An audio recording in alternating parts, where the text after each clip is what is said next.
Lies, prejudice, and straight-up gibberish. It's NOM's new pro-DOMA commercial, and we're gonna take it down. Let's look at the worst of it. He unilaterally decided to no longer defend our country's Defense of Marriage Act.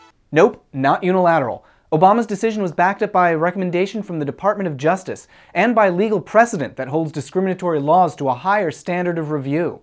DOMA was passed by an overwhelming bipartisan majority. That was true, but it was a long time ago, and that bipartisan majority is long gone. In fact, the guy who wrote it, Republican Bob Barr, later apologized for it, and now he's one of the guys trying to get it repealed. And signed into law by President Clinton. You want to bring up Clinton? Okay. He also says that DOMA was a mistake and needs to be repealed. And he supports marriage equality. So yeah, Clinton. Instead of doing his job to uphold our law, he's dumping it behind our backs. No, this is gibberish. It's not his job, he's not dumping DOMA, he's not going behind our backs, and he's not dumping marriage. Let's make it simple. The president does not defend laws if they violate the Constitution. This happens all the time. US versus Lovett, INS versus Chadha, Morrison versus Olson, Metro Broadcasting versus FCC, Simpkins versus Moses H. Cone, Gavitt versus Alexander, League of Women Voters versus FCC, Turner Broadcasting versus FCC, Truman, LBJ, Nixon, Reagan, Bush 1. Plenty of presidents have done exactly the same thing, so don't pretend that Obama's any different. He's also not dumping DOMA. The law's still in effect, they're still enforcing it, and they couldn't have been more public about it. And as far as dumping marriage goes, what does that even mean? Even without DOMA, you can still get married. In fact, a heck of a lot more people can get married. What's at stake? Marriage. No. Marriage existed before DOMA.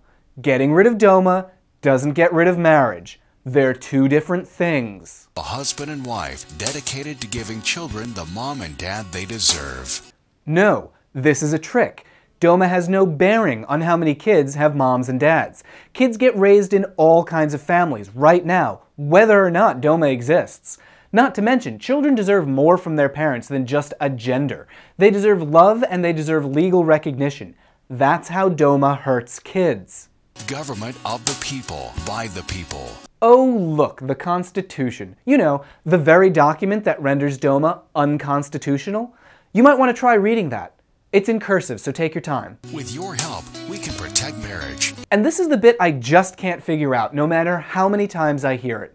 This is a self-defeating argument. When you say protect marriage, you're saying that gay people harm marriage.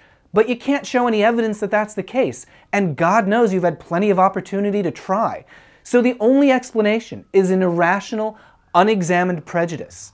And that's the very basis that courts will use when they finally overturn this law. Click over here to learn a bit more about the challenges to DOMA, and visit us over at stop8.org to sign up for breaking alerts on marriage equality.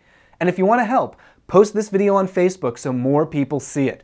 We need to respond to NOM's lies fast and loud to stop them in their tracks.